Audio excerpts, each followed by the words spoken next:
Hello friends, today we are going to talk about clay.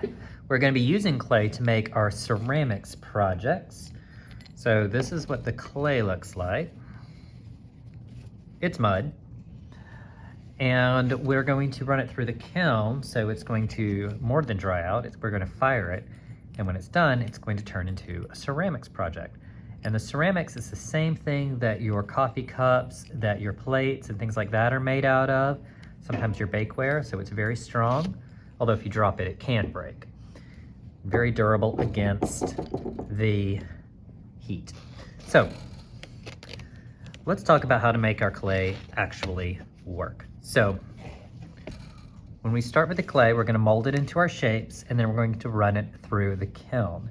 Now, the kiln is a special oven. It is larger than your oven at home, and it gets much hotter. It'll get up to about 2,000 degrees, which is pretty extreme. So we need to talk about how to make sure your project survives in there. And when it's done, then you get a ceramics project. So let's talk about our ways to make our clay project work. Clay is mud. This is a little bit softer than it normally would be. But clay is a special kind of mud. It is plastic, which means it holds its shape, and it will go through a chemical change in the kiln. But 2,000 degrees is very hot. That is very extreme. If you want your project to survive, you have to follow some pretty simple rules. First off, keep it covered, keep it safe. This is a shop towel. It's a special kind of heavy-duty paper towel. I keep it damp. It's got a little bit of water on it. That's going to keep my clay from drying out, because if it dries out, can't use it. Second, you'll see that I have a wooden board to protect the table. This is also going to keep the clay from sticking. Finally, the clay is going to dry on your hands fairly quickly. It is very important that you do not clap or bang your hands together or bang your board on the table. That will create a cloud of dust. That dust can be really hard on kids with conditions like asthma or other breathing problems. Also, I don't want to breathe it all day. So if it looks like you are clapping or making dust clouds, I will pull you off of clay for the day. Don't like to see that happen, but it has before. So first we keep it safe. Second, we're gonna talk about the pinky thumb rule, Keep it covered, keep it safe. There we go. So, 2,000 degrees is a lot of degrees. It is very hot inside the kiln. In order for it to survive, you have to make sure there are no air bubbles. If there's an air bubble in your clay, it will explode. And not like, oh cool, something blew up. It'll be like, I open the kiln, I look in, I see that your piece is broken, and I throw it away and just tell you, I am sorry that happened, because I can't fix it. But we don't want that to happen to yours. So pinky thumb rule. First off, look at, see it's a little sticky, a little wet. Look at that. Do you see that that is skinnier than my pinky? That is too thin. This will probably break before it even gets into the kiln. It almost certainly will not survive the 2,000 degrees. On the other hand, look at this section. Do you see that this is bigger than my thumb? There is probably an air bubble in here. Like I said, if there's an air bubble, there's an air bubble when it goes in the kiln. The moisture, the water from the clay will get into that air bubble, turn into steam, expand, and your piece will shatter. So I would need to squish this a little bit flatter so that it is not too thin, not too thick.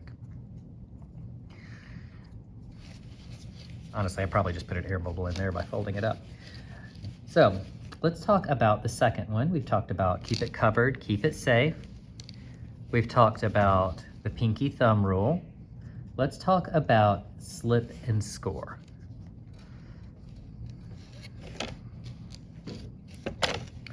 So just like with a piece of paper, if I just stick these together, they're gonna fall apart. It might look like it's gonna stay, but it won't. As it dries off, it will just fall apart. If we wanna stick these together, we need to use a special material called slip. Slip, like clay, is mud. In order to make them stick together, you have to do slip and score. Scoring just means you put little scratches in it, like this. You don't want to dig big gouges because you don't want any air bubbles.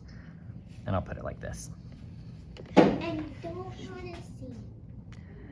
And once I've got it all done up like that, I'm gonna get just a fingerful of slip. You don't need much. Put it on the place where you scratched it. You're gonna do that on both sides.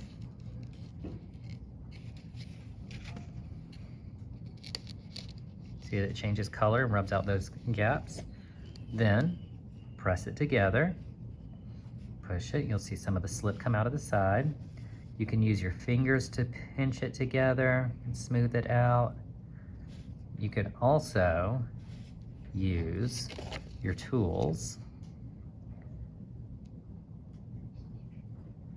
And when you're done, this will be as strong as any other part of the clay that will hold together in the kiln.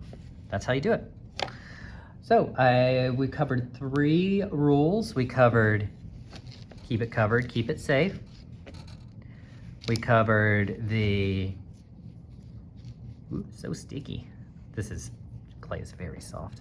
We covered the pinky thumb rule, and we covered slip and score. So if you do all those things, chances are your piece will survive in the kiln and come out and be strong and beautiful. All right, cannot wait to see what you make. Bye.